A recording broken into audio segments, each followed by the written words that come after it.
রব্বুল আলামিন এত দয়াবান। আল্লাহ রব্বুল আলামিন জানতেন দুনিয়ায় আমরা এসে অন্যায় অপকর্ম করবো, তবু রব্বুল আলামিন দয়া করে মায়া করে আমাদেরকে বানিয়েছেন। হাজারো নাজ নিয়ামত দিয়ে আমাদেরকে সাজিয়ে রেখেছেন। আসমানের দিকে তাকাইলে চন্দ্র দেখতে পাই, আবার দিনের বেলায় সূর্য দেখতে পারি। আল্লাহ রাব্বুল আলামিন জানেন দিনের বেলায় আমার বান্দাগুলা কাজকর্ম করবে, এজন্য রব্বুল আলামিন হাই পাওয়ারের সূর্য নামক একটা লাইট রব্বুল আলামিন মাথার উপরে লাগিয়ে দিয়েছেন। আবার দিনভর কাজ করতে করতে যখন বান্দা ক্লান্ত হয়ে যায়, রব্বুল আলামিন জানেন এইবার আমার বান্দাটা একটু বিশ্রাম করবে। সূর্যের প্রতি নির্দেশ হয়ে যায়, চলে যাও চলে যাও। আমার বান্দার মাথার উপর থেকে চন্দ্রের প্রতি নির্দেশ এসে যায়, যাও যাও যাও। অধিক অন্ধকার হলে আমার বান্দার ঘুমাইতে কষ্ট হবে।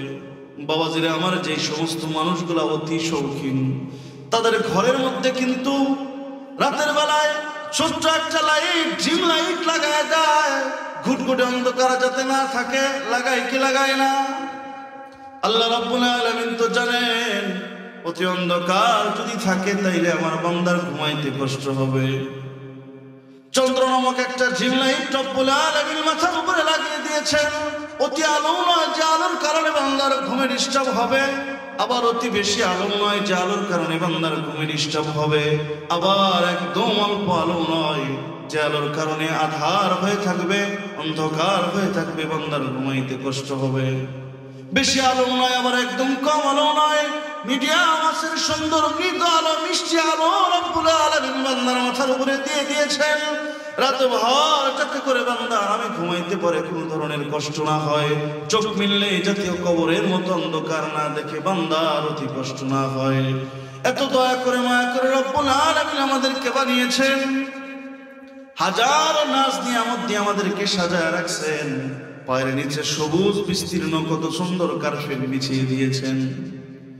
হাজারো নাজ নিয়ামত দিয়ে রব্বুল আলামিন আমাদেরকে সাজায় রাখছেন। এমন হাজারো নাজ নিয়ামতের মধ্যে থেকে সবচাইতে বড় নিয়ামত যেটা, রব্বুল আলামিন আমাদেরকে মানুষ বানিয়ে দুনিয়ায় পাঠিয়েছেন। এর চাইতে বড় নিয়ামত যেটা, মুহাদ্দিসিনে কেরাম কিতাবের মধ্যে লেখেন যে রব্বুল আলামিন আমাদেরকে মুসলমান বানিয়ে দুনিয়ায় পাঠিয়েছে। ওয়া রাহমাতুল্লাহ। हम नग़्मे कुरानी दुनिया को सुना देंगे, हम नग़्मे कुरानी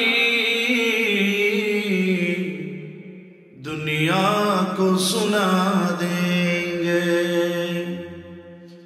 हर क़ल्ब में चाहत की एक आग लगा देंगे।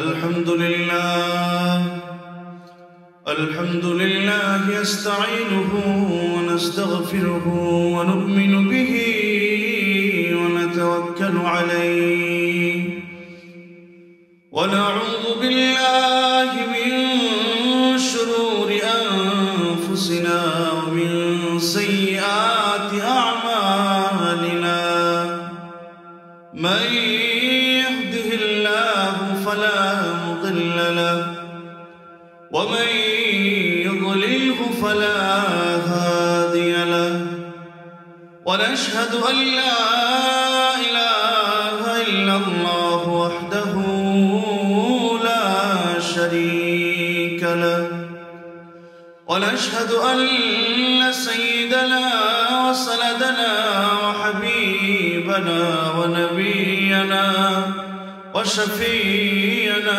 व मौलाना मुहम्मद। আমরা সকলেই পড়ি আল্লাহুম্মা সাল্লি আলা মুহাম্মাদিন ওয়া আলা আলি মুহাম্মাদ কামা সাল্লাইতা আলা ইব্রাহিম ওয়া আলা আলি ইব্রাহিম ইন্নাকা হামিদুম মাজিদ।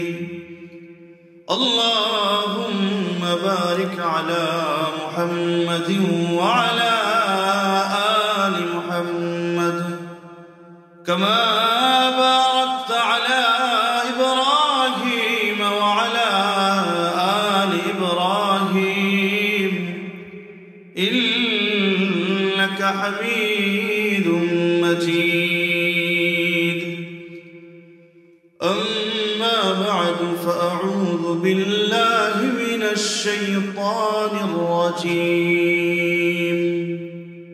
بسم الله الرحمن الرحيم.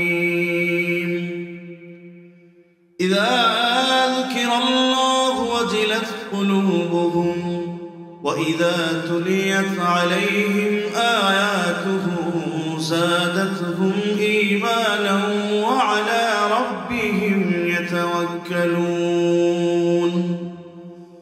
الذين يقيمون الصلاة ومما رزقناهم ينفقون.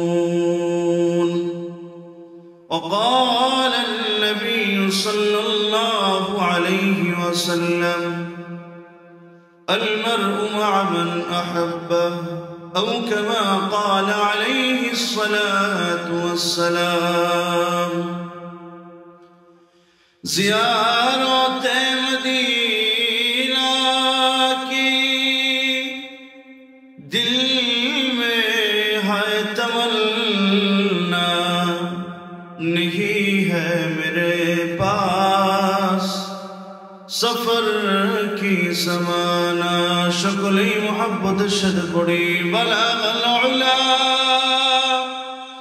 بکمالہ، كشف الدجى بجماله، حسنت جميع خصاله. صلوا عليه وآله. تو محبت شد ذکر کری لا إله إلا الله،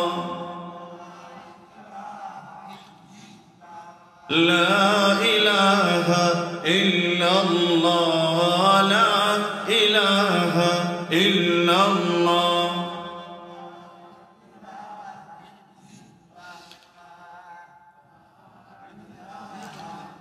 নবী আমার হাদিসের মধ্যে বলেন, কোন মানুষ যখন জন্মগ্রহণ করে অন্তরটা থেকে একদম পাক সাফ স্বচ্ছ সাদা, এই মানুষগুলো যখন দুনিয়ার বুকে আসবার পর একটা একটা করে গুনাহ করতে থাকে, অন্তরটা আবার পাক সাফ, অন্তরটা কালো কালো হতে হতে একদম কালো কুচকুচে হয়ে যায়।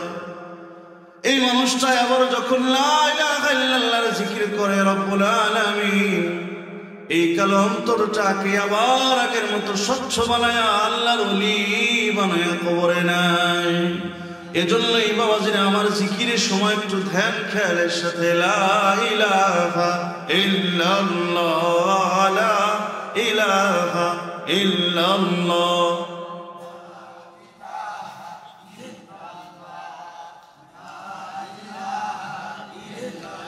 লা ইলাহা ইল্লাল্লাহ মুহাম্মাদুর রাসূলুল্লাহ। সকলেই মুহাব্বতের সাথে পড়ি সাল্লাল্লাহু আলাইহি ওয়াসাল্লাম।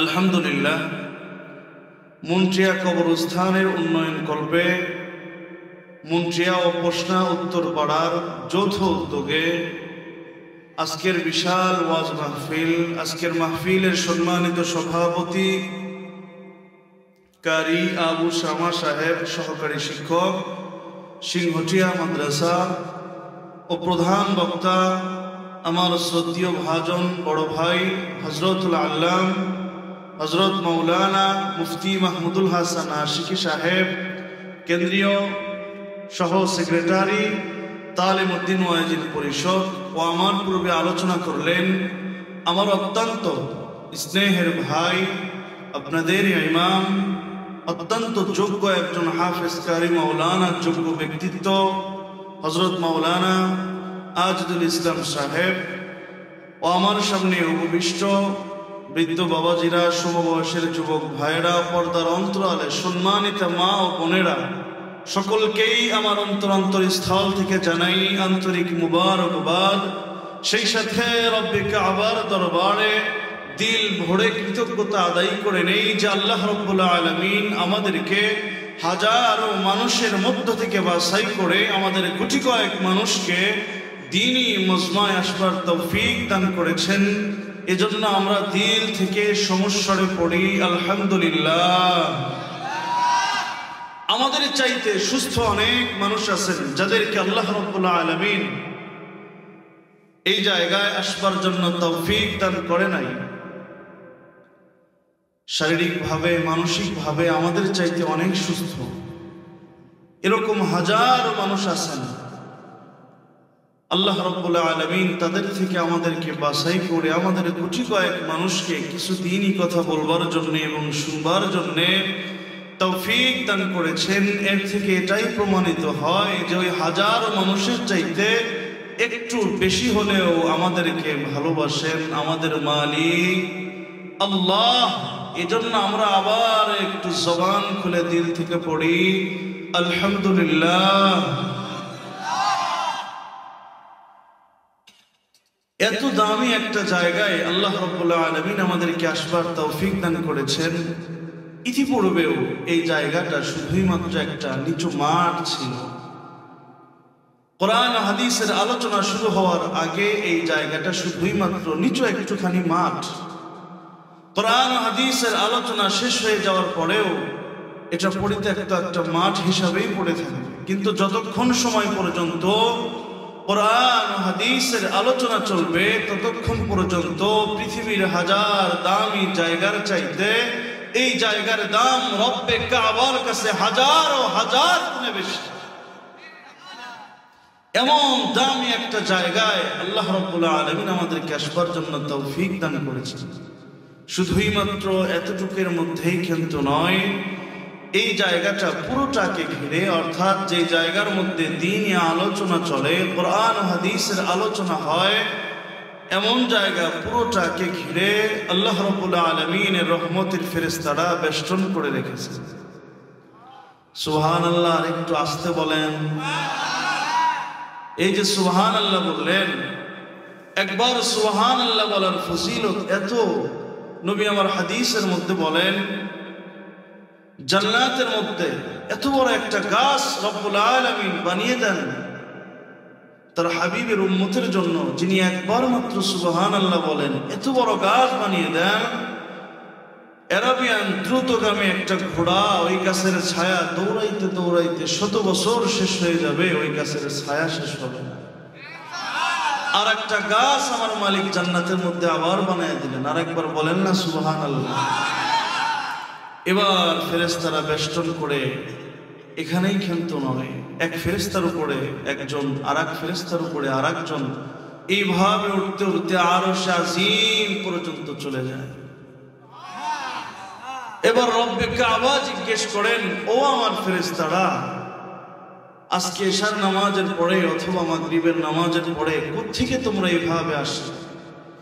আমার আপনার কি মনে হয় যে রব্বে কাবা আসমান থেকে কত ফোঁটা বৃষ্টি ফলায় এটাও যিনি জানেন, পৃথিবীর মধ্যে কতগুলো গাছ, কতগুলো গাছের কতগুলো শিকড়, কতগুলো পাতা, এটাও যিনি জানেন, সেই রব্বে কাবা কি জানে না তার ফেরেশতাগুলো কোত্থেকে আসছেন?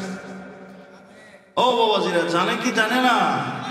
তবু আল্লাহ রাব্বুল আলামিন কেন জিজ্ঞেস করেন? وَإِذْ قَالَ رَبُّكَ لِلْمَلَائِكَةِ إِنِّي جَاعِلٌ فِي الْأَرْضِ خَلِيفَةً قَالُوا وَتَجْعَلُ فِيهَا مَن يُفْسِدُ فِيهَا وَيَسْفِكُ الدِّمَاءَ وَنَحْنُ نُسَبِّحُ بِحَمْدِكَ وَنُقَدِّسُ لَكَ قَالَ إِنِّي أَعْلَمُ مَا لَا تَعْلَمُونَ। আল্লাহ রাব্বুল আলামিন যখন মানুষ বানাইতে চাইলেন, وَإِذْ قَالَ رَبُّكَ لِلْمَلَائِكَةِ, ফেরেশতাদেরকে যখন রব্বে কাবা বললেন, ইন্নী জাইলুন ফিল আরদি খলিফা, ও আমার ফেরেশতারা, আমি জমিনে মানুষ বানাইতে চাই। আমি জমিনের মধ্যে আমার প্রতিনিধি পাঠাতে চাই। একজন নয়, দুইজন নয়, অগণিত ফেরেশতারা ওই দিন বলেছিলেন, ক্বালু আতাজআলু ফীহা, ও পরওয়ারদিগার, আতাজআলু ফীহা, আপনি জমিনের মধ্যে মানুষ বানাবেন, মান ইয়াফসিদু ফীহা ওয়া ইয়াসফিকুদ দিমা, ও পরওয়ারদিগার, আপনার বান্দাগুলো তো দুনিয়ার মধ্যে যায় অন্যায় অপকর্ম করবে, ভাই ভাই রক্তপাত ঘটাবে। ও মুসলমান বাবাজিরা রে আমার, এক বিঘা নয়, মাত্র আধার জমি চললে আপন ভাইয়ের মাথায় আঘাত করতে বাজে না, এমন মুসলমান বুঝি আমার বাংলার জমিনে নাই? আছে না নাই? আহারে, এক বাবার তিনটা সন্তান, বড় ভাইকে জমি একটু বেশি দিয়েছে, কারণ এমনিতেই বড় ভাই যারা আছেন বাবার প্রতি একটু সহনশীল থাকেন, হৃদয়টা বাবার জন্য একটু বেশি কাঁদে। কাঁদে কি কাঁদে না? তিনটা সন্তান থাকলে বাবা দুনিয়ার থেকে বিদায় নেবার পর যতবার কবরের কাছে যায় বড় ভাই চোখ দিয়ে পানি ঝরায় আর আল্লাহর কাছে দোয়া করে, ততবার কিন্তু ছোট দুই ভাই যায় না। সুতরাং বাবা জমি একটু আধার বেশি বড় ভাইয়ের নামে লিখে দিয়েছে। এজন্য জন্মদাতা পিতা তার মাথায় লাঠির মাধ্যমে আঘাত করতে বাজে না, এমন কুলাঙ্গার সন্তান বুঝি আমার বাংলার জমিনে নাই? আহারে, এই কথাগুলাই রব্বুল আলামিনের কাছে ফেরেশতারা ওই দিন বলেছিলেন, আতাজআলু ফীহা, ও পরওয়ারদিগার, আপনি জমিনের মধ্যে মানুষ বানাবেন, মান ইউফসিদু ফীহা ইয়াসফিকুদ দিমা, আল্লাহ অপকর্ম করবে, ভাই ভাই রক্তপাত ঘটাবে, ওয়া নাহনু নুসাব্বিহু বিহামদিকা ওয়া নুকদ্দিসু লাক, ও আল্লাহ, এমন অবস্থায় যে আমরা আপনার পবিত্রতা বর্ণনা করি। রব্বে কাবা ওই দিন ফেরেশতাদেরকে ডাক দিয়ে বলেছিলেন, ও আমার ফেরেশতারা শোনো, ক্বালা ইন্নী আ'লামু মা লা তা'লামুন, আমি আল্লাহ যা জানি তোমরা কিন্তু তা জানো না। আজ যখন ফেরেশতারা বলে আল্লাহ, মুলটিয়া গ্রামের একটা মাঠের মধ্যে অল্প কিছু মানুষ একত্রিত হয়ে মালিক আপনার নামের জিকির করে, আপনার নবীর হাদিসের আলোচনা করে, আল্লাহ রাব্বুল আলামিন ফেরেশতাদেরকে ডাক দিয়ে বলেন, ও আমার ফেরেশতারা রে, তোমরা না আমার এই বান্দাগুলারে বানাইতে না করেছিলা, তাকে দেখো আমার বান্দাগুলা না আমারে আল্লাহ আল্লাহ বলে ডাকে। এবার যখন এই মজলিসের মধ্যে থেকে কোন একজন মানুষের চোখ দিয়ে এক ফোঁটা পানি বের হয়ে যায় আল্লাহর ভয়ে, রাসূলের মহব্বতে, আল্লাহ রাব্বুল আলামিন ফেরেশতাদেরকে ডাক দিয়ে বলেন, আমার ফেরেশতারা, আমার ওই বান্দাটা কেন ক্রন্দন করে, তার চোখ দিয়ে কেন পানি ঝরে? ফেরেশতারা বলে, আল্লাহ জান্নাতের আশায় জাহান্নামের ভয়ে কবরের আযাব থেকে বাঁচতে চায়। রব্বুল আলামিন ডাক দিয়ে বলেন, ও আমার ফেরেশতারা, তোমরা সাক্ষী থাকো, আমার এই বান্দার চোখের পানি গড়ায়া জমিনে পড়বার আগেই আমি আমার এই বান্দার জিন্দেগির সকল গুনাহ মাফ করে দিলাম। তুমি রহমান, তুমি মেহেরবান, দয়ার মালিককে, ও মুসলমান চিল্লা বলতে হবে দয়ার মালিককে, খাওয়ানে ওয়ালাকে, পালনে ওয়ালাকে, না চাইতেই দেনে ওয়ালাকে। দুনিয়ায় আসবার আগে কি বলেছিলাম? আল্লাহ সুস্থ দুটি হাত, সুস্থ দুটি পা, সুস্থ দুটি চোখ দিয়ে দুনিয়ায় পাঠান বলেছিলাম। কোনদিন দরখাস্ত করেছিলাম? বিনা দরখাস্তে রব্বুল আলামিন সুস্থ দুটো পা, সুস্থ দুটো হাত, সুস্থ দুটো চোখ দিয়ে দুনিয়ায় পাঠিয়েছেন। শুধুই মাত্র তাই নয়, সবচেয়ে বড় নিয়ামত মুসলমানের ঘরে আমাদেরকে পাঠিয়েছেন। পাঠিয়েছে কি পাঠায় নাই? জবান খুলে বলতে হবে পাঠিয়েছে কি পাঠায় নাই। তাইলে দয়ার মালিককে আর একটু মহব্বতের সাথে একটা ডাক দেন না, আল্লাহ তুমি রহমান, তুমি মেহেরবান, আমার সাথে একটু বলেন না বাবাজিরা, তুমি রহমান। আল্লাহর প্রশংসা করতে ভালো লাগে না খারাপ লাগে? দিলে শান্তি পায় না কষ্ট পায়? মনের মধ্যে আগুন জ্বলে না মনটা জুড়িয়ে যায়? তাইলে একটু বলেন না, তুমি রহমান, তুমি মেহেরবান, তুমি রহমান, তুমি মেহেরবান। অন্ধ গাহে না শুধু তোমারি গুণগান, বুঝেও বুঝে না তব শান। তুমি রহমান, তুমি মেহেরবান, তুমি রহমান, তুমি মেহেরবান। কখনো তোমাকে যদি ভুলি, হেদায়েতের আলো জেলে নিও কাছে তুলি। কখনো তোমাকে যদি ভুলি, হেদায়েতের আলো জেলে নিও কাছে তুলি। দয়া করো মায়া করো, দয়া করো মায়া করো, ওহে দয়াবান। তুমি রহমান, তুমি মেহেরবান,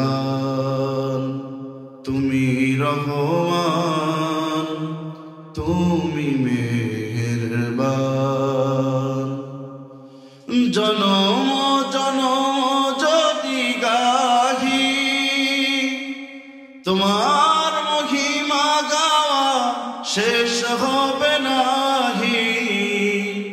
জন্ম থেকে নিয়ে মৃত্যু পর্যন্ত যদি রব্বে কারিমের গুণগান গাইতে থাকি, তবুও কি গুণগান গাওয়া শেষ হবে? ও মুসলমান বাবাজিরে, আমার জবান খুলে বলতে হবে, শেষ হবে। জনম জনম যদি গাহি, তোমার মহিমা গাওয়া শেষ হবে নাহি। দয়া করো মায়া করো, ওহে দয়াবান। তুমি রহমান, তুমি মেহেরবান, তুমি রহমান, তুমি মেহেরবান। মুহতারাম হাজিরিন, রব্বুল আলামিন এত দয়াবান। আল্লাহ রব্বুল আলামিন জানতেন দুনিয়ায় আমরা এসে অন্যায় অপকর্ম করবো, তবু রব্বুল আলামিন দয়া করে মায়া করে আমাদেরকে বানিয়েছেন। হাজারো নাজ নিয়ামত দিয়ে আমাদেরকে সাজিয়ে রেখেছেন।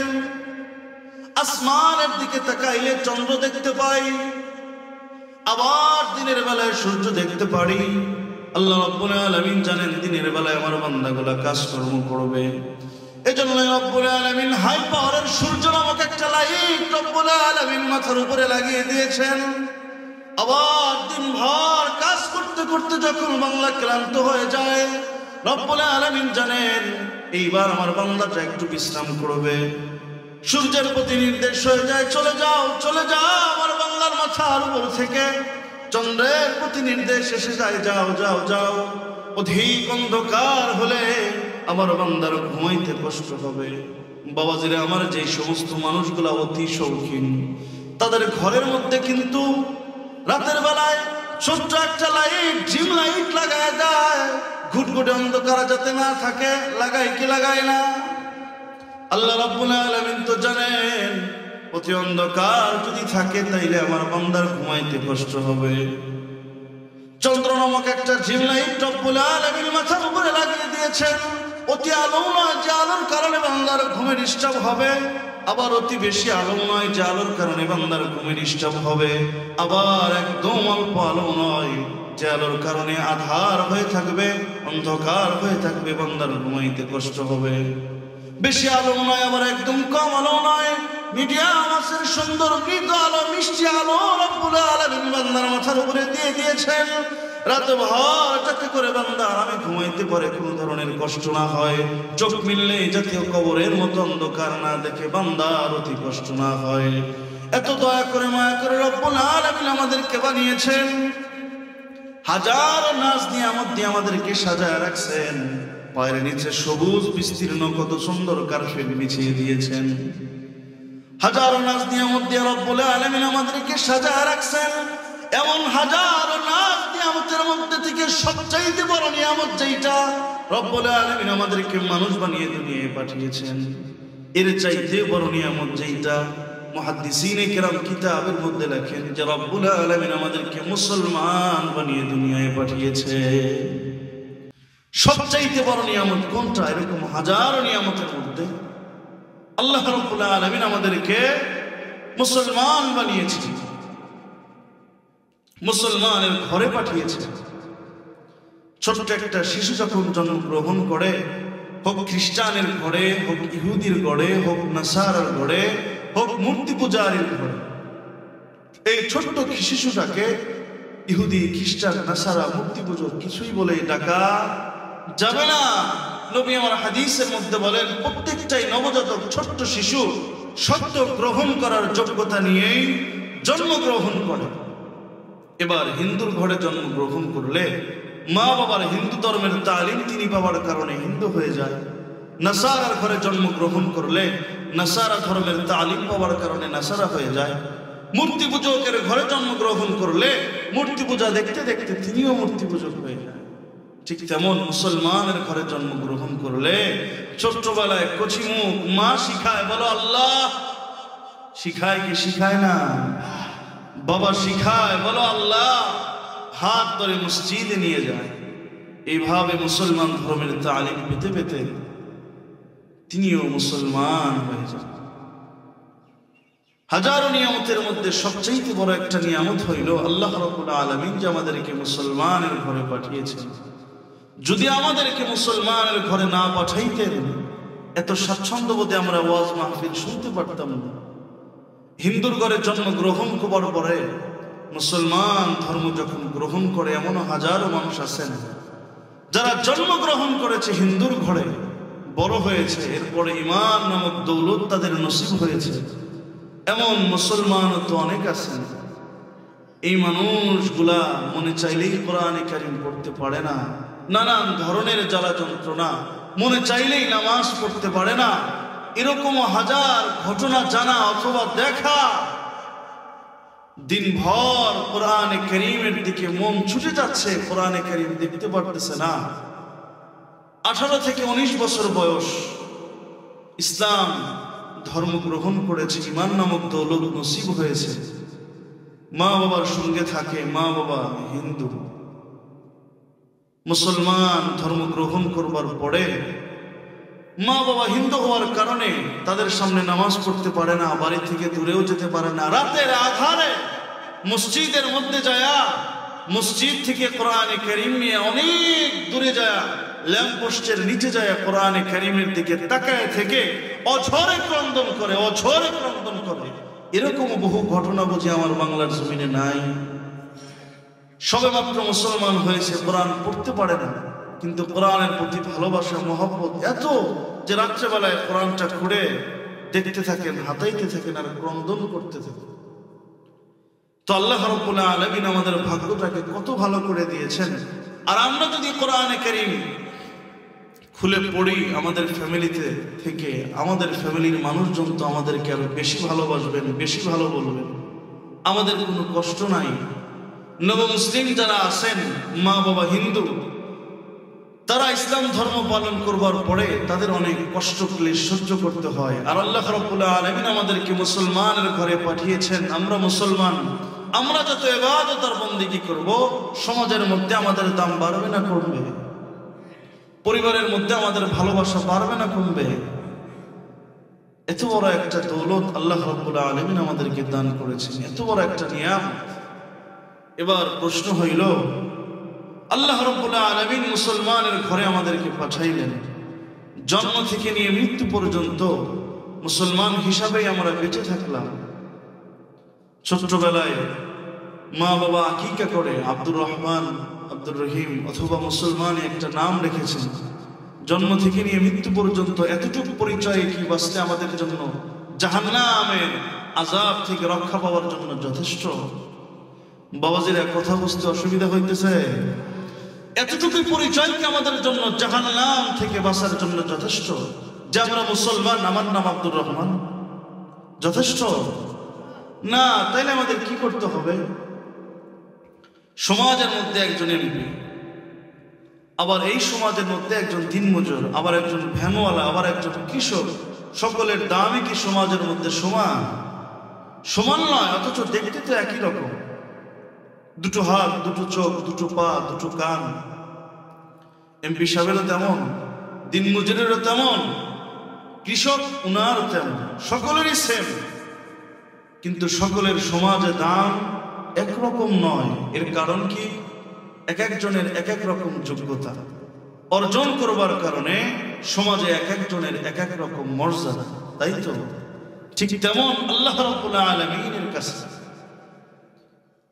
ঈমান নামক দৌলত রব্বুল আলামিন আমাদেরকে যে দান করেছেন, এই ঈমান নামক দৌলত দান করবার কারণে আমরা মুসলমান।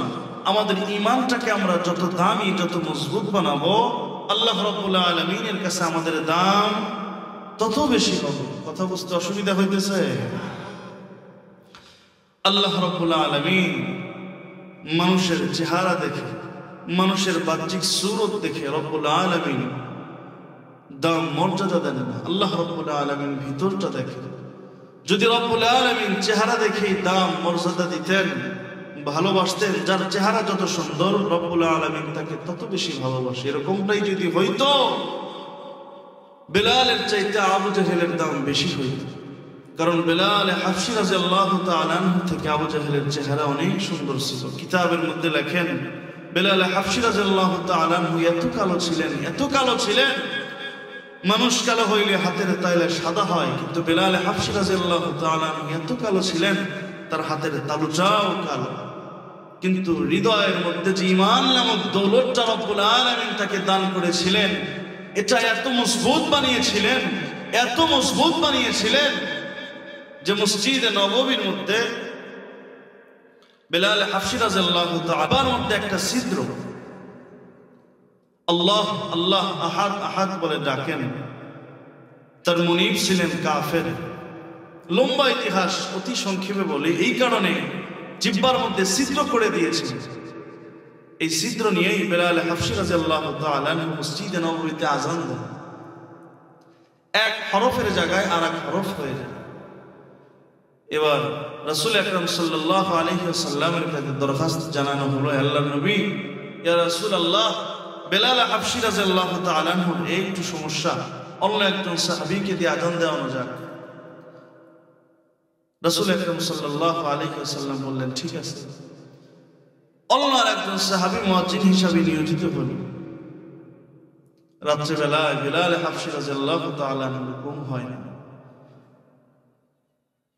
ঘুমহীন রাত্র কাটিয়ে বেলাল হাফসি রাদিয়াল্লাহু তাআলা আনহু ফজরের সময় মসজিদে নববীতে গিয়েছেন। আযান হয়ে গেল, হালকা একটু ফর্সা হলে ফজরের নামাজ আদায় করবে। রাসূল আকরাম সাল্লাল্লাহু আলাইহি ওয়াসাল্লাম সহ অনেক সাহাবায়ে কিরাম বসা। এবার আর দিন হয় না, জিবরাইল আমিন চলে আসছেন। ইয়া রাসূলুল্লাহ, আজকে কি মসজিদে নববীতে ফজরের নামাজ, ফজরের আযান হয় নাই? নবী আমার বলেন, জিবরাইল, অনেকক্ষণ হয়ে যায়, ফজরের আযান হয়েছে। জিবরাইল আমিন বলেন, ইয়া রাসূলুল্লাহ, আজকে তো আরশে মহল্লায় আযান পৌঁছাইল না। ও আল্লাহর নবী, আজকে কে আযান দিয়েছে? নবী আবার বলেন, অমুক সাহাবী আজকে আযান দিয়েছে। জিবরাইল আমিন বলেন, ইয়া রাসূলুল্লাহ, দ্রুত বেলাল দিয়ে আযান দেওয়ান, নইলে যে অন্ধকার হয়েছে, এই যে আল্লাহ রাব্বুল আলামিন সূর্য নিয়ে গিয়েছেন, কিয়ামতের আগ পর্যন্ত আর কোনদিন দুনিয়ার বুকে রব্বুল আলামিন সূর্য দেবে না। এই যে বেলাল হাফসি রাদিয়াল্লাহু তাআলা আনহুর এত দাম কি কারণে?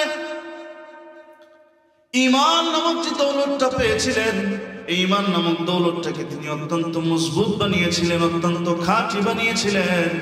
যে কারণে বেলাল হাবশী রাদিয়াল্লাহু তাআলা আনহুর আল্লাহ রাব্বুল আলামিনের কাছে এত দাম। জিহ্বার মধ্যে ছিদ্র, নবী আমার বলেন, বেলাল জিহ্বাটা বের করে দাও, আমার থুতুটা একটু তোমার জিহ্বায় লাগিয়ে দিয়ে ভালো হয়ে যাবে। বেলাল হাবশী রাদিয়াল্লাহু তাআলা আনহু ডাকতে বলেন, ইয়া রাসূলুল্লাহ, যার জন্য জিহ্বার মধ্যে ছিদ্র হইল, এই ছিদ্র জিহ্বা নিয়ে কাল হাসরের মাঠে তার সামনে আমি দাঁড়াতে চাই। ও আল্লাহর রাসূল, আমি আমার এই জিহ্বার ছিদ্র ভালো করাইতে চাই না। আমি আর আপনি হলে কি হইতাম, আমি আর আপনি হইলে কি হইতাম, দেন ভালো করে দেন। কিন্তু বেলাল হাবশী তা করে নাই। জীবন ভর জিহ্বার মধ্যে ছিদ্র নিয়ে থেকেছেন। কেন? যার জন্য ছিদ্র বানাইলেন, এই ছিদ্র জিহ্বা নিয়ে কাল কিয়ামতের ময়দানে তার সামনে দাঁড়াইতে চায়। এমন ঈমানটাকে মজবুত বানিয়েছেন, আল্লাহ রাব্বুল আলামিনের কাছে অনেক দাম পেয়েছে। সুতরাং ঈমান নামক দৌলত যা আল্লাহ রাব্বুল আলামিন আমাদেরকে দান করলেন, এটাকে আমরা যত দামি বানাবো আমাদের দাম তত বেড়ে যাবে। আমি আপনাদের সামনে কোরআনে কারীমের অল্প একটু তেলাওয়াত করেছি, আর রাসূল আকরাম সাল্লাল্লাহু আলাইহি সাল্লামের ছোট্ট একটা হাদিস কারীম আপনাদের সামনে আমি তেলাওয়াত করেছি। এই নিয়ে সংক্ষিপ্ত পরিচয়েই আলোচনা করবার চেষ্টা করব ইনশাআল্লাহ। এমন একটা জায়গা থেকে তেলাওয়াত আমি করেছি, আল্লাহ রাব্বুল আলামিন আমাদেরকে যে মুসলমান বানিয়ে পাঠাইলেন, এই ঈমান নামক দৌলত, এটাকে দামি আমরা কিভাবে বানাবো? ঈমান নামক দৌলত যদি আমরা দামি না বানাই, এই ঈমান নামক দৌলতের দাম যদি আমরা না বাড়াই, আমাদের মধ্যে যে আল্লাহ রাব্বুল আলামিন ঈমান নামক দৌলত দান করলেন, এই ঈমান নামক দৌলতকে যদি আমরা দামি না বানাই, কাল কিয়ামতের ময়দানে আল্লাহ রাব্বুল আলামিন আমাদেরকে কিন্তু জান্নাত দান করবেন না। মুসলমান বানিয়ে দুনিয়ায় পাঠিয়েছেন, আমাদেরকে পাক্কা মুসলমান হতে হবে, তবেই রব্বুল আলামিন জাহান্নাম থেকে মুক্তি দিয়ে জান্নাত দান করবেন। আমাদেরকে কি পাক্কা মুসলমান হওয়ার দরকার আছে না নাই? কোরআনে কারীমের এমন একটা জায়গা থেকে বাবাজির আপনাদের সামনে আমি তেলাওয়াত করেছি, যে জায়গার মধ্যে আল্লাহ রাব্বুল আলামিন বলে দিয়েছেন, বান্দা কেমনে পাক্কা ঈমানদার তুমি হতে পারবা, কিভাবে পাক্কা মুসলমান হবা। আমাদের কি পাক্কা মুসলমান হওয়ার দরকার আছে না নাই? রব্বুল আলামিন কোরআনে কারীমের মধ্যে বলতেছেন, ইযা যুকিরাল্লাহু ওয়াজিলাত কুলুবুহুম ওয়া ইযা তুলিয়াত আলাইহিম আয়াতুহু যাদাতুহুম ঈমানান ওয়া আলা রাব্বিহিম ইয়াতাওয়াক্কালুন আল্লাযীনা ইউকিমুনাস সালাহ ওয়া মিম্মা রাযাকনাহুম ইউনফিকুন। কোরআনে কারীমের মধ্যে রব্বুল আলামিন মুমিনের 5টা গুণের কথা বর্ণনা করে বলতেছেন, বান্দা এই 5টা গুণ যদি তুমি অর্জন করতে পারো, দুনিয়ার মানুষ তোমাকে যে যাই বলুক না কেন, আমি আল্লাহ রাব্বুল আলামিনের পাক্কা ঈমানদারের লিস্টে তোমার নামগুলো উঠে যাবে। দুনিয়ার মধ্যে একবেলা খাওয়ার না খাও, দুনিয়ার মধ্যে একবেলা ভালো মন্দ খাওয়ার না খাও, ভালো কাপড় পরিধান করবার না করো, দুনিয়ার যে যাই তোমাকে বলুক না কেন, এই 5টা গুণ যদি তুমি বান্দা অর্জন করতে পারো, আমি আল্লাহর পাক্কা ঈমানদারের লিস্টে তোমাদের নামগুলো উঠে যাবে। আল্লাহ রাব্বুল আলামিন মুসলমানের 5টা গুণের কথা বর্ণনা করে বলতেছেন, ইযা যুকিরাল্লাহ, মুসলমানের প্রথম গুণ হইল ইযা যুকিরাল্লাহ, যখন আল্লাহ পাকের নাম স্মরণ করা হবে, ওয়াজিলাত কুলুবুহুম, হৃদয়টা ভয়ে কম্পনে কেঁপে উঠবে। সমাজের মধ্যে অথবা বাড়ির মধ্যে 8-10 জন ছেলে পেলে বাড়াবাড়ি করতেছেন, বাড়ির বড় ভাই অথবা বাবা অথবা মা ওই ঘরের মধ্যে অথবা বাড়ির মধ্যে যদি প্রবেশ করে, বাচ্চা কাচ্চাদের অবস্থা কেমনই থাকে না, শান্তশিষ্ট ঠান্ডা হয়ে যায়। ঠিক তেমন আল্লাহ নাম শোনার সঙ্গে সঙ্গে যে হালতের মধ্যে আমরা থাকি না কেন, যে অবস্থার মধ্যে আমরা থাকি না কেন, আল্লাহ রাব্বুল আলামিনের নামের তাজিমের সাথে, আল্লাহ রাব্বুল আলামিনের নামের তাজিম করার কারণে, নামের তাজিম যাতে এসে যায়, আল্লাহ রাব্বুল আলামিনের নামের সম্মানার্থে আমাদের সঙ্গে সঙ্গেই আল্লাহ রাব্বুল আলামিনের নামের তাজিম প্রদর্শন করতে হবে। যেমন মসজিদের মধ্যে আযান দেয় আল্লাহু আকবার কার নামের ধ্বনি, জবান খুলে বলতে হবে বাবাজিরা আমার কার নামের ধ্বনি, আল্লাহু আকবার কার নামের ধ্বনি। আল্লাহ খুব বেশি আগে নয়, অল্প কিছুদিন আগে, 40-50 বছর আগে নয়, 8-10 বছর নয়, 5-7 বছর আগে সমাজের মধ্যে এমন দেখা যাইত,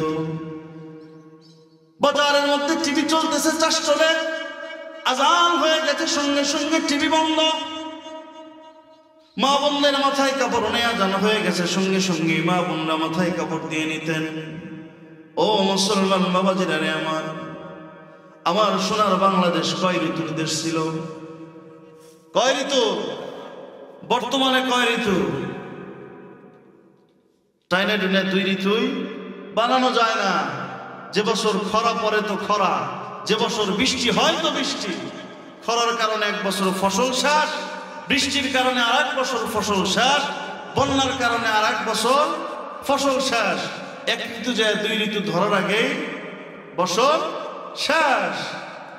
আগের সময় এমন ছিল না, খুব একটা আগে নয়, যে সময় মানুষের মধ্যে আল্লাহর নামের তাজিম ছিল। মসজিদে আজান হয়ে গেছে, সঙ্গে সঙ্গে চাষটলে টিভি বন্ধ হয়ে যেত, হাজারো দোকানদার ভাইরা বেচাকেনা বন্ধ করে দিয়ে মসজিদে চলে যেতেন। মা বোনদের মাথায় কাপড় নাই, সঙ্গে সঙ্গে মাথায় কাপড় দিয়ে নিতেন। খুব একটা আগের ঘটনা, অতি অল্প সময় আগে, ঠিক অতি অল্প সময় আগেই আমার বাংলাদেশ 6 ঋতুর দেশ ছিল। তাইলে বোঝেন সমস্যাটা কোন জায়গায় হয়েছে। বড় আফসোস ও পরিতাপের সাথে বলতে হয়, বর্তমান সমাজের অবস্থা কি? চাষ চলে, টিভি চলতেছে।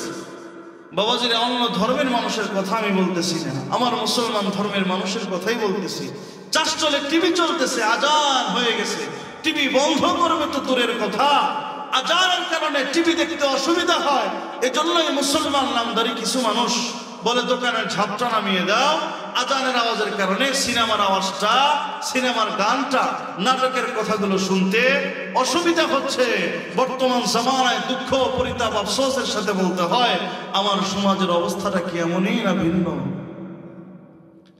এ কারণেই তো মুহতারাম হাজিরিন, যে সময় আল্লাহর নামের তাজিম মানুষের মধ্যে ছিল, সোনার বাংলাদেশ ছিল 6 ঋতুর দেশ। বৃষ্টির সময় বৃষ্টি, বন্যার সময় বন্যা, রোদের সময় রোদ, গরমের সময় গরম, ঠান্ডার সময় ঠান্ডা। আহারে, খুব একটা আগের কথা নয়, অল্প কিছুদিনের মধ্যেই মানুষের অবস্থা এমন পরিবর্তন হয়ে গেল যে আল্লাহর নামের তাজিম বিন্দু পরিমাণ মানুষের মধ্যে নাই। ঋতু 6টা নাই, 6 ঋতুর থেকে 1 ঋতুতে নেমে গেছে, অথবা 2 ঋতুতে চলে আসছে। ফসলের সময় কৃষকের বৃষ্টি দরকার, বৃষ্টি নাই, কৃষকের রৌদ্র দরকার, রৌদ্র নাই, কৃষকের বন্যা দরকার, বন্যা নাই, কঠিন খরার কারণে ফসল নষ্ট। আবার বৃষ্টির প্রয়োজন নাই, একটু খরা দরকার, রৌদ্র দরকার ধান পাকার সময়। এমন শিলাবৃষ্টি হলো যেই জায়গায় 20 মণ ধান হওয়ার কথা, 1 মণ ধান টানাটানি করে উঠাইতে কষ্ট হয়। এই তো আমার দেশ, বিমা কাসাবাত আইদিন নাস, আমাদের হাতের কামাই। আল্লাহর নামের তাজিম যখন মানুষের মধ্যে ছিল, বৃষ্টি চাইতে হয় না, না চাইতে রব্বুল আলামিন সময়ের বৃষ্টি সময় দিয়েছেন। আল্লাহ রব্বুল আলামিনের কাছে আসমানে কি পানির অভাব পড়ে গেছেন যে এখন বৃষ্টি হয় না? পানির অভাব। রৌদ্রের দরকার যখন ছিল রৌদ্র আসতো, বর্তমানে রৌদ্রের দরকার, রৌদ্র নাই। সূর্যের পাওয়ার কি কমে গেছে? বৃষ্টিও ঠিকই আছে, সূর্যের পাওয়ারও ঠিকই আছে। সমস্যা হচ্ছে আমাদের মধ্যে আল্লাহর নামের প্রতি তাজিম আর ভালোবাসা আমাদের মধ্যে থেকে কমে গেছে। আসমানের মালিক রব্বুল আলামিন তার নাজ নিয়ামতগুলো আমাদের থেকে উঠায় নিচ্ছে। ওই সময় মানুষ আসমানের দিকে তাকায় হাত উঠায় দোয়া করলে আল্লাহ রব্বুল আলামিন দোয়া কবুল করতেন। দোয়া করে বৃষ্টি নামাইতে হইতো না। বর্তমান সময় তো এমন হয়ে গেছে যে আমার কৃষক বাবাজিরা মোনাজাত করে ক্রন্দন করতে করতে চোখের পানি দিয়ে বৃষ্টি হয়ে যায়, আসমান থেকে 1 ফোঁটা পানিও পড়ে না। এই আল্লাহর নামের তাজিম যতদিন পর্যন্ত মানুষের মধ্যে না আসবে ততদিন পর্যন্ত সমাজে সুষ্ঠুভাবে ফসল তো দূরের কথা, সমাজের কোনো কিছুই সুষ্ঠুভাবে হওয়া সম্ভব নয়। বলতে পারেন হুজুর আল্লাহর নামের তাজিম আজান শোনার সঙ্গে সঙ্গে মসজিদের দিকে মনোনিবেশ করা, ব্যবসা বাণিজ্য বেচাকেনা স্থগিত করে মসজিদের দিকে মনোনিবেশ করা, এটা কি এতই জরুরি? নামাজ তো পড়লেই হইল, আমি ব্যবসা বাণিজ্য চালিয়ে যাচ্ছি আল্লাহর নামের তাজিমার্থে, তখন কি ব্যবসা বাণিজ্য বন্ধ করে দিয়ে মসজিদের দিকে যাওয়া এটা কি এতই বড়? বাবাজিরা আমার, আল্লাহর নামের তাজিম যে কত বড় কত বড় কত বড় একটা ইবাদত, কত বড় ইবাদত, এই বিষয়ের উপরে আলোচনা করতে গেলে রাত্র শেষ হয়ে যাবে, আলোচনা শেষ হবে না। আপনাদের খিদমতে ছোট্ট একটা ঘটনা পেশ করতে চাই, যদি আপনাদের কষ্ট না হয়। কষ্ট হচ্ছে বাবাজিরা? আব্দুল্লাহ ইবনে মুবারক রাহমাতুল্লাহ আলাইহি ছিলেন কি নাম? আব্দুল্লাহ ইবনে, আমার সাথে একটু বলেন না, আব্দুল্লাহ ইবনে মুবারক রাহমাতুল্লাহ আলাইহি কি নাম? এটাও একটা কোরআন হাদিসের ক্লাস।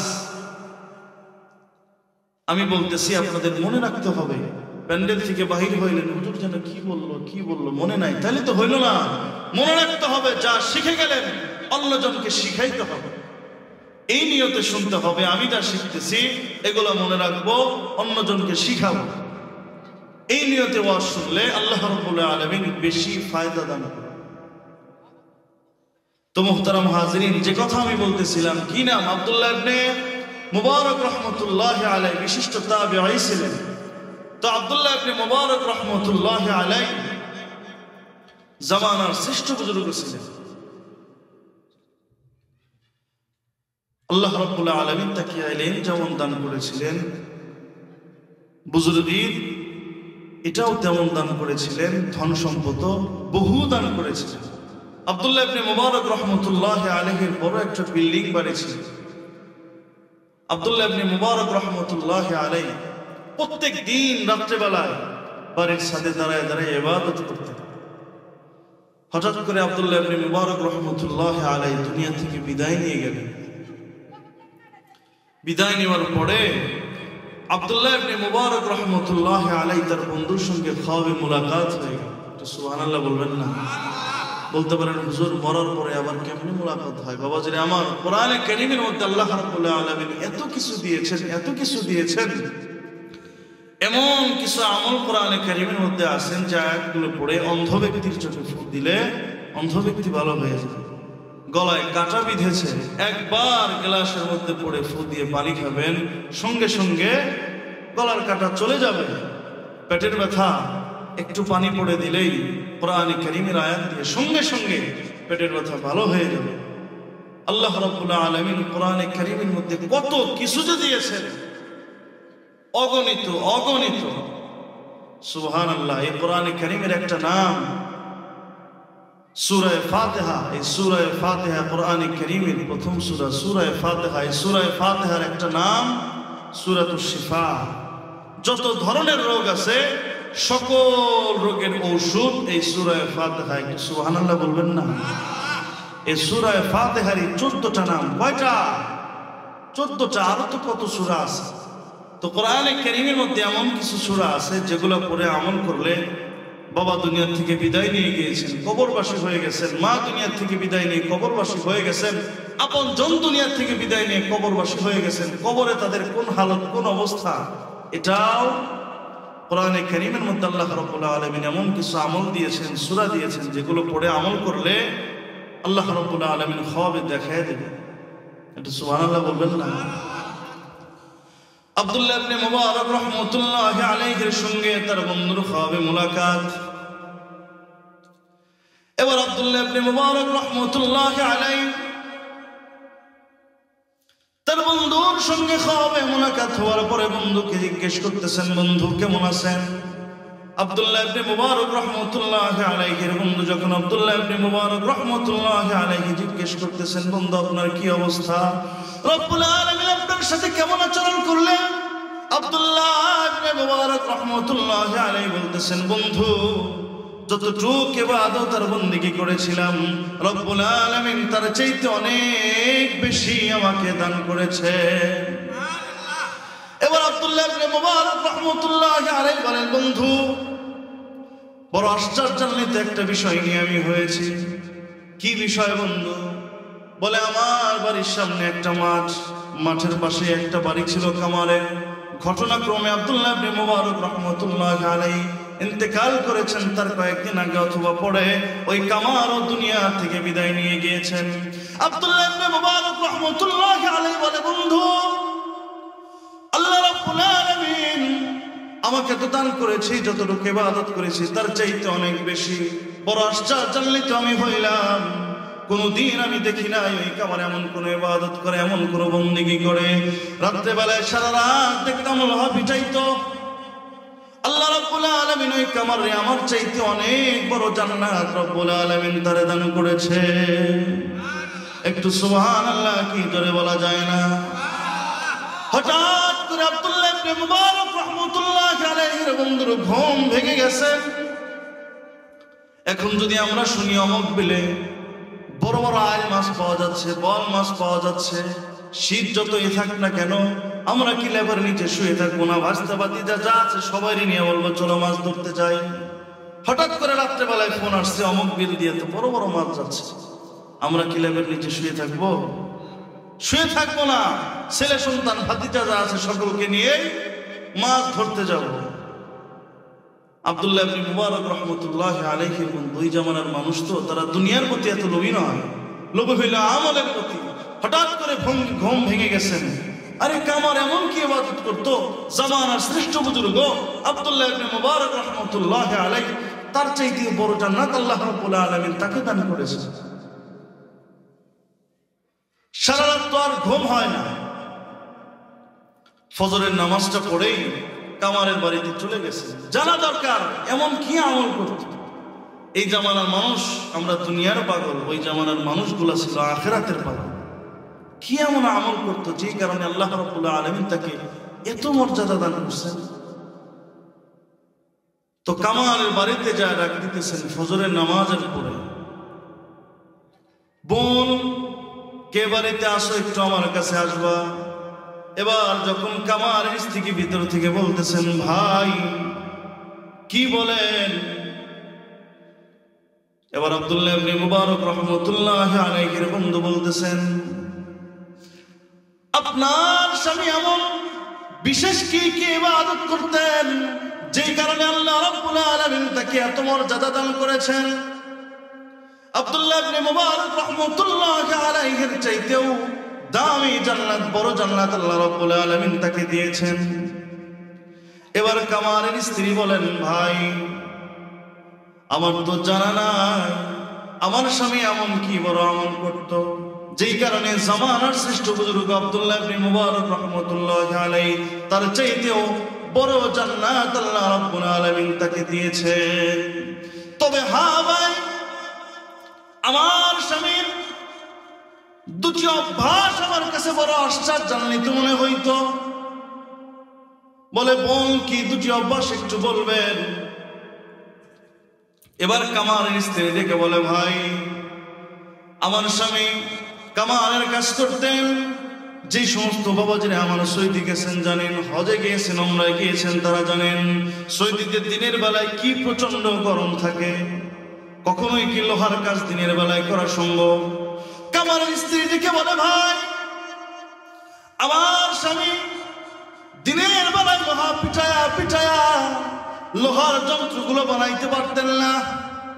এ কারণে সারা রাত ভর যখন একটু তাপমাত্রা কম থাকে, রাত ভর লোহা পিটায়া পিটায়া আমার স্বামী লোহার জিনিসপত্রগুলো বানাইতেন। এই সময় বড় আশ্চর্যান্বিত দুটি ব্যবহার, দুটি অভ্যাস আমি আমার স্বামীকে দেখেছি। আমার বাড়ির সামনের বাড়ি হইল আব্দুল্লাহ ইবনে মুবারক রাহমাতুল্লাহি আলাইহির বাড়ি। আব্দুল্লাহ ইবনে মুবারক রাহমাতুল্লাহি আলাইহি রাত ভর ছাদের মধ্যে যে ইবাদত আর বন্দেগী করতেন, আর আমার স্বামী রাত ভর লোহা পিটাইতেন।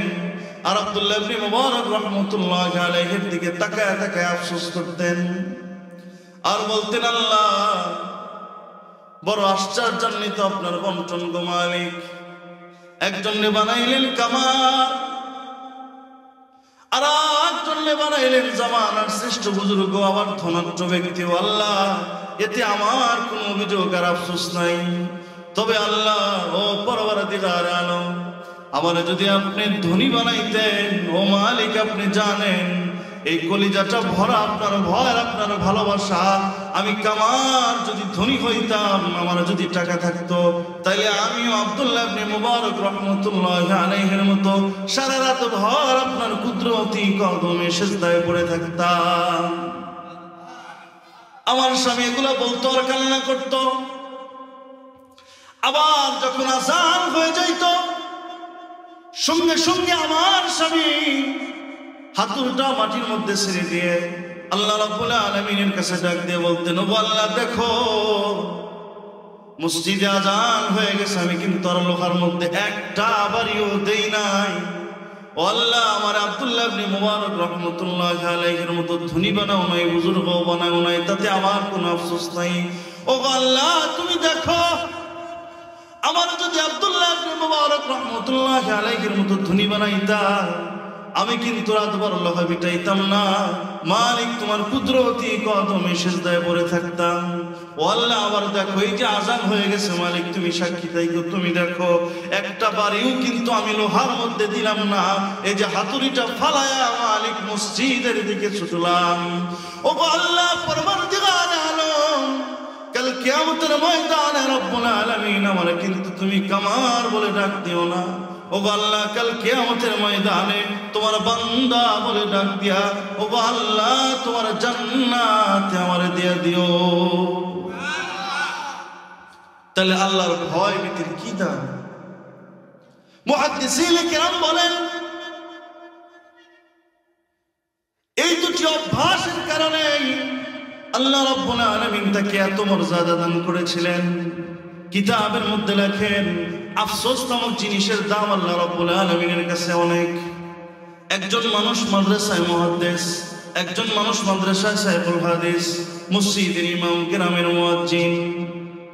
এই জিনিসটা দেখে গ্রামের একজন কৃষক অথবা গ্রামের একজন দোকানদার আফসোস করে, হারে আমিও যদি তার মতো মুহাদ্দিস হতে পারতাম, আহারে আমিও যদি তার মতো ইমাম হতে পারতাম, আহারে আমিও যদি তার মতো শাইখুল হাদিস হতে পারতাম, আহারে আমিও যদি তার মতো মুফাসসিরিনে কেরাম হতে পারতাম, আহারে আমিও যদি তার মতো বড় পাক্কা নামাজ ইমানদার হতে পারতাম। এই আফসোস যখন সমাজের কোন ভ্যানওয়ালা, রিক্সাওয়ালা, দরিদ্র মানুষ যে অবস্থায় থাকুক না কেন, অবস্থার কারণে শাইখুল হাদিস হতে পারে নাই, পরিস্থিতির কারণে মুহাদ্দিস হতে পারে নাই, পরিস্থিতির কারণে বড় আলেম হতে পারে নাই, পরিস্থিতির কারণে সমাজের ইমাম হতে পারে নাই, পরিস্থিতির কারণে গ্রামের মুয়াজ্জিন হতে পারে নাই, কিন্তু কে আফসোস করে, হারে আমি যদি এটা হতে পারতাম।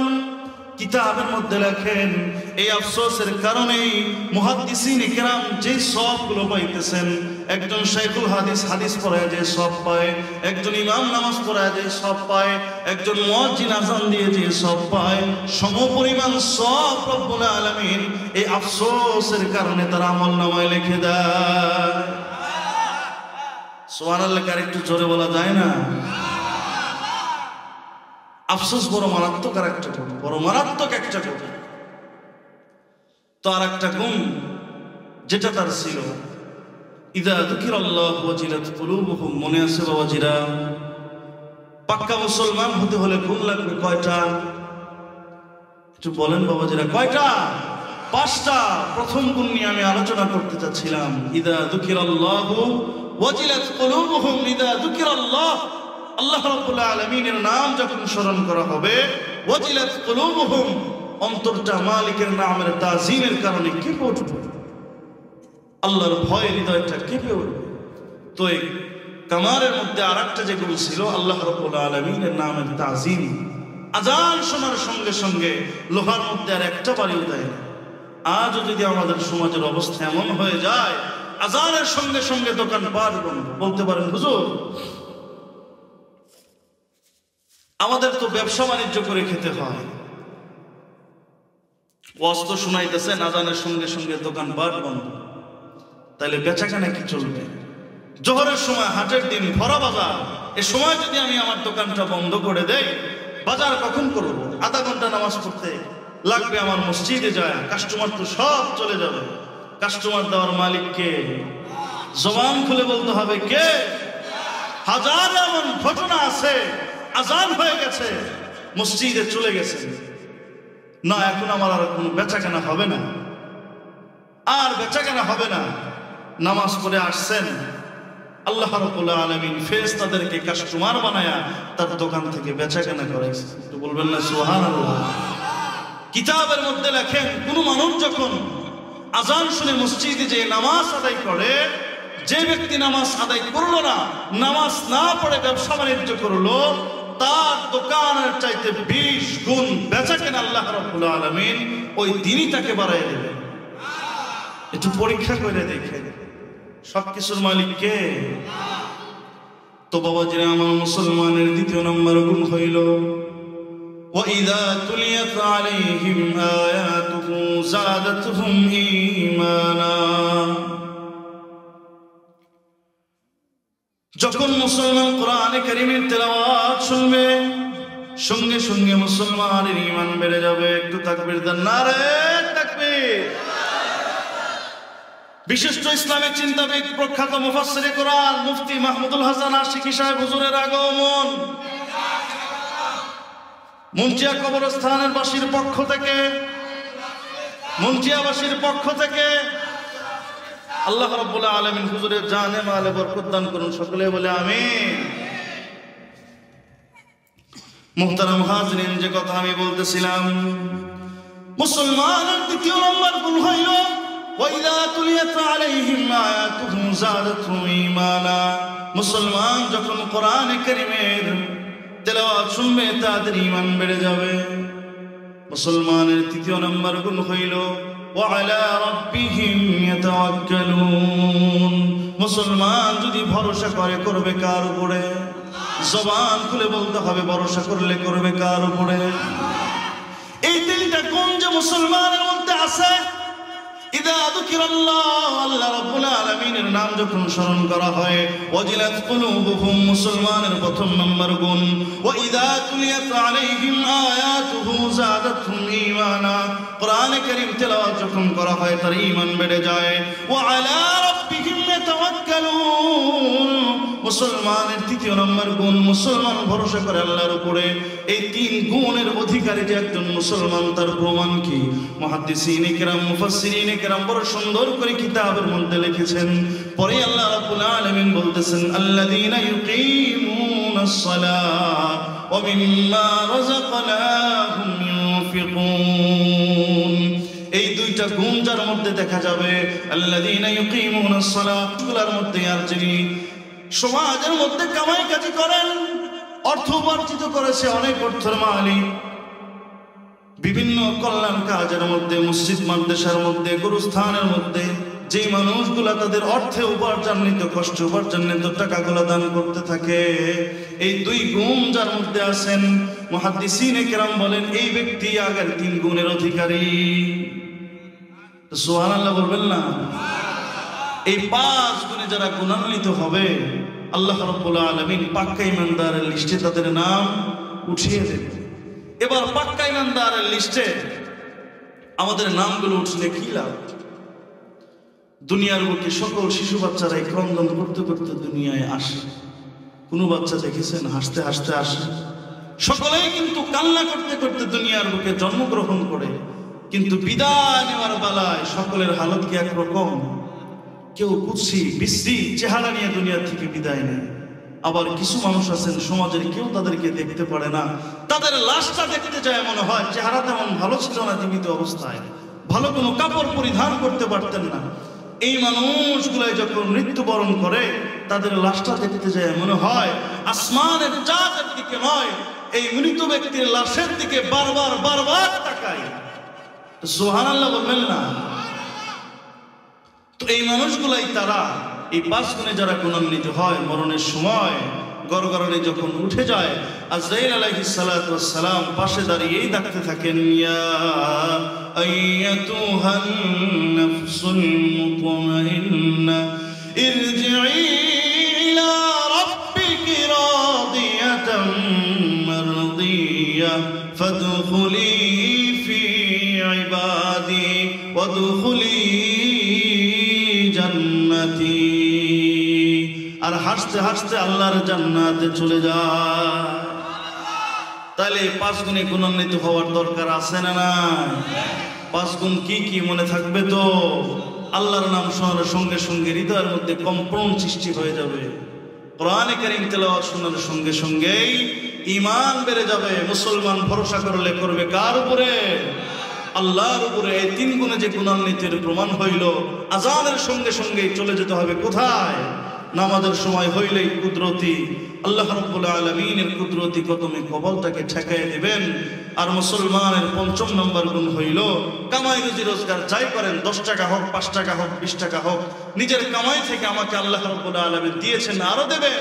আল্লাহর রাস্তায় বেশি বেশি দান করা। মাহফিল কিন্তু উন্নয়ন করবে। আগেও দান করছেন, আমার শ্রদ্ধেয় ভাজন বড় ভাই চলে আসছেন, তার হাতে আপনারা দিল খুলে, হাত খুলে দান করবেন ইনশাআল্লাহ। আল্লাহর রাস্তায় 1 টাকা দান করলে মালিক 10 টাকা দেবেন। দান করে দেখেন। আল্লাহ রাব্বুল আলামিন তৌফিক দান করুন। সকলে বলি আমিন। আসসালামু আলাইকুম ওয়া রাহমাতুল্লাহ।